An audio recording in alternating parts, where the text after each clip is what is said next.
అందరికీ praise the lord.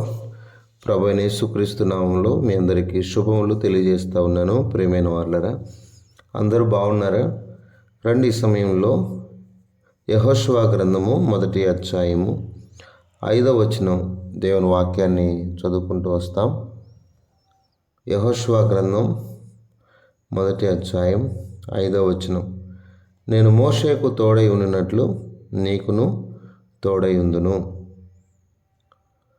దేవుడే ఖచ్చితంగా యెహోషువను బలపరుస్తున్నాడు. యెహోషువ, నువ్వు చూసావు కదా, మోషే గారికి నేను ఎలా తోడై ఉన్నానో నీకు కూడా తోడై ఉంటాను.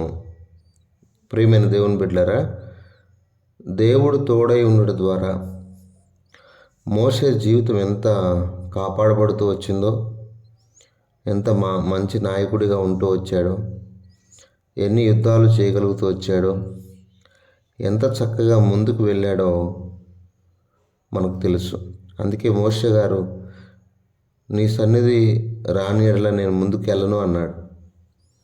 అంటే దేవుడు లేకపోతే మనం ఏమీ చేయలేము, దేవుని దయ ఉండాలి అన్న విషయాన్ని ఎవరు గ్రహించగలిగారు? ప్రియమైన వాళ్ళరా, ముఖ్యంగా మోషే గారి జీవితంలో తల్లి గర్భంలో ఉండి బయటకు వచ్చింది మొదలుకొని ఆయన నదిలో పారవేయబడినప్పుడు సైతం కూడా నదిలో పారవేయబడ్డాడు. అక్కడి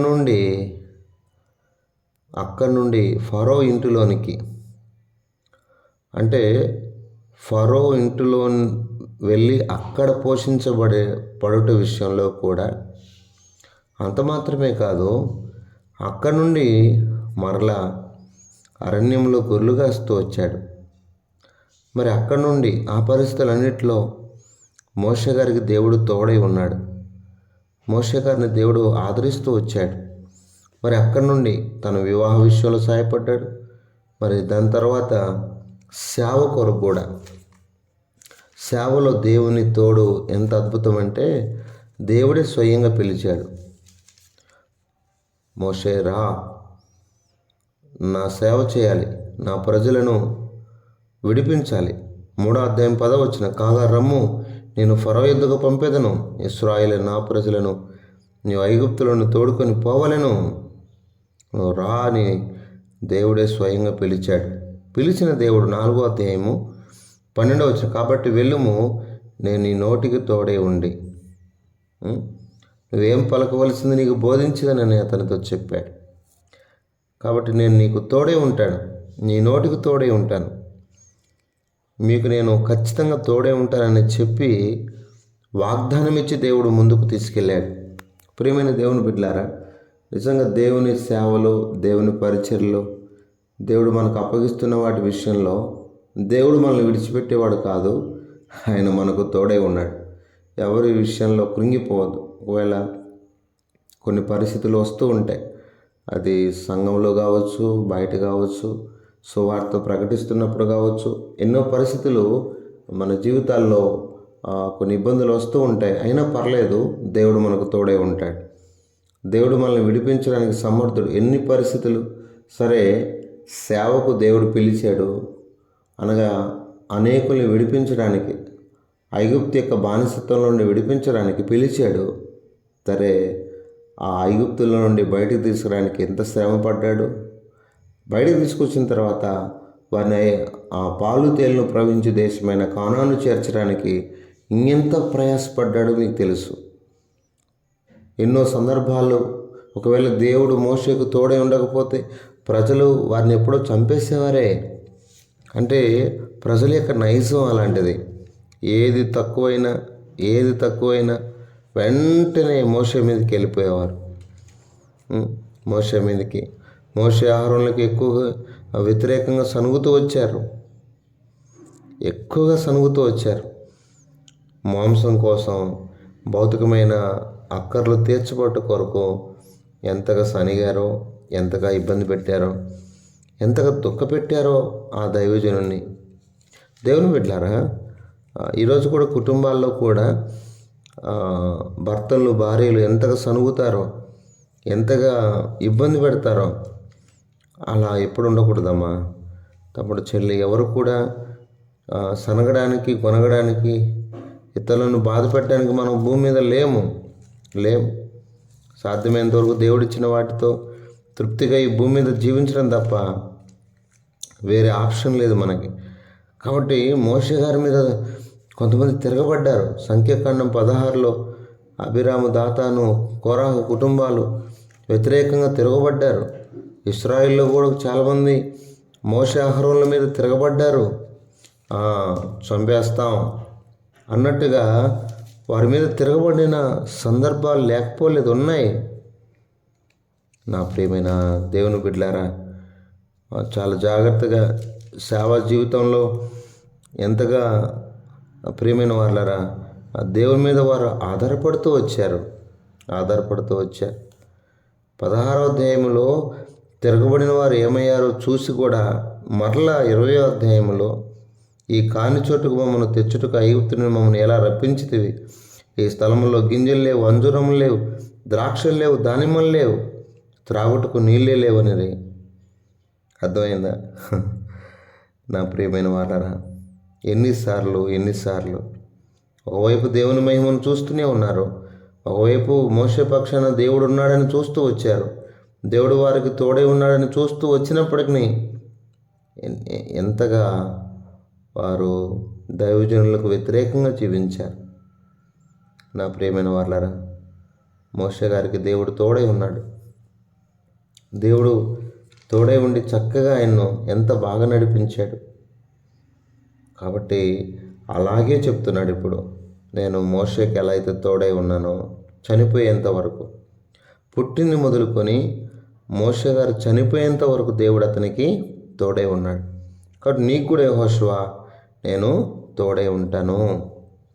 కాబట్టి ఈ భూమి మీద దేవుడు మానవునికి ఇస్తున్న వాగ్దానం, నువ్వు పుట్టింది మొదలుకొని చనిపోయేంత వరకు నీకు తోడుగా, ఒకవేళ ఈ భూమి మీద మనుషులు ఉండొచ్చు ఉండకపోవచ్చులే, కానీ దేవుడు మాత్రం తప్పకుండా నువ్వు భూమి మీద పుట్టింది మొదలుకొని చనిపోయేంత వరకు కూడా ఈ భూమి మీద ఎన్నో కష్ట నష్టాలు, ఇరుకు ఇబ్బందులు, శోధనలు, బాధలు, వాటన్నిటి విషయంలో దేవుని కొరకు ఎన్నో పోరాడాలి, ఎంతో యుద్ధం చేయాలి, దేవుని సువార్తను ప్రకటించాలి.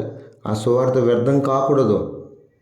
అందుకే గుర్తుపెట్టుకోండి, క్రీస్తు యొక్క సువార్త అనగా సిలువ వ్యర్థం కాకున్నట్లు పౌలు గారు ఒక నిర్ణయం తీసుకున్నారు. సిలువ వేయబడిన క్రీస్తు నేను ప్రకటిస్తాను, అంతే. బ్రతుకుట క్రీస్తే, చావైతే లాభం. క్రీస్తు పొందిన ఆ శ్రమల్లో మిగిలినవి నేను పొందుతాను అన్నాడు. ఆయన చనిపోయేంత వరకు కూడా పోరాడుతూనే వచ్చాడు. చనిపోయేంత వరకు కూడా క్రీస్తుని గురించి ప్రకటిస్తూనే వచ్చాడు. ప్రియమైన మిత్రులారా, మరి భూమి మీద దేవుడు మనకు తోడే ఉన్నాడు. మనకు అప్పగించబడిన పరిచర్య, బాధ్యతలు ప్రభు తోడే ఉన్నాడని ఎరిగి వాటిని చేయడానికి ముందుకెళ్దాం. ఆరంభం బాగానే ఉంటుంది మంది, చెప్పే నాది కూడా. మరి మన ముగింపు ఏంటి? కాబట్టి జాగ్రత్తగా ఉందాం. కాబట్టి యెహోషువకు దేవుడు ఎలా అయితే దేవుడు తోడై ఉన్న కారణాన్ని బట్టి ఎన్నో యుద్ధాలు చేశాడు. చక్కగా అద్భుతమైన రీతిలో 31 మంది రాజులను జయించగలిగాడు. కారణం, దేవుడు తోడై ఉన్నాడు. దేవుడు ప్రతి పరిస్థితుల్లో యెహోషువ గారికి దేవుడు అందుకే చెప్పాడు, యెహోషువ మీరు ఎవరిని సేవించినా సేవించండి, నేను నా ఇంటి వారు యెహోవాను సేవించదాం. కాబట్టి తను చేసుకున్న తీర్మానాలు, తను దేవునితో జీవించిన జీవితాన్ని బట్టి దేవుడు తను చక్కగా ముందుకు నడిపించాడు. ప్రతి యుద్ధములో కూడా దేవుడు విజయమిస్తూ వచ్చాడు. ఏదో అక్కడక్కడ తప్ప, ఆకాన్ లాంటి వారు వచ్చినప్పుడు తప్ప అన్ని సందర్భాల్లో దేవుడు విజయాన్ని తన దాసునికి దేవుడు ఇచ్చాడు. కాబట్టి ఈ భూమి మీద దేవుడు తోడై ఉండు ద్వారా ఎన్నో ఆధిక్యతలు, ఎంతో విజయం, ఎంతో క్షేమం, ఎంతో సమృద్ధి. కాబట్టి ఇవన్నీ కూడా దేవుడు తోడై ఉండు ద్వారా యెహోషువకే కాదు, దేవుడు మరి ఈ భూమి మీద ఎంతోమంది, అబ్రహాముకు తోడై ఉన్నాడు, ఇస్సాకు యాకోబుకు తోడై ఉన్నాడు. అట్లా భూమి మీద ఎంతోమంది భక్తుల జీవితాల్లో దేవుడు తోడై ఉంటూ వచ్చాడు. మన జీవితాల్లో కూడా దేవుడు తోడై ఉండి మనం వెళ్తున్న ప్రతి పరిస్థితుల్లో దేవుడు మనకు విజయాన్ని, క్షేమాన్ని, సమృద్ధిని, సహాయాన్ని ఇచ్చి దేవుడు మనల్ని బలపరచును గాక. రండి ప్రార్థన చేసుకుందాం. పరిశుద్ధుడైన తండ్రి, కృప కలిగిన దేవ, స్తోత్రాలు. నిజమే, మోషేకు తోడై ఉన్నట్లు నీకును తోడై ఉందని చెప్పిన దేవా, తోడై ఉండి నడిపిస్తూ ఆదరిస్తూ వచ్చారు. స్తోత్రాలు. మా ప్రియులను కూడా మరి ప్రతి పరిస్థితుల్లో మీరు తోడై ఉండి, మేము భూమి మీద పుట్టింది మొదలుకొని చనిపోయేంత వరకు కూడా మీ తోడు, మీ సహాయము మాకెంతో అవసరం నాయన. మా ప్రియులకు కూడా అట్టి తోడు, సహాయాన్ని మీరు దయచేసి మహిమ పొందమని. నాయన, ఇమ్మానుయేలు అంటే అర్థం దేవుడు మీకు తోడు. అవును, మీరు మాకు తోడుగా ఉన్నారు. మోషే గారి జీవితంలో నాయన, నా ప్రభా, నదిలో పారవేయబడింది మొదలుకొని చనిపోయేంత వరకు కూడా మీ తోడు ఎంత ఉంది నాయన. ఎంతగా నీ దాసుని వాడుకున్నారు. స్తోత్రాలు. కాబట్టి మా ప్రియులు కూడా మీరు వాడుకుంటూ రండి. మీరే తోడై ఉండండి. మీ సన్నిధి తోడుగా ఉంచమని ప్రార్థన చేస్తూ మా ప్రియుల కుటుంబాలను దీవించండి. మీరే మహిమ పొందమని.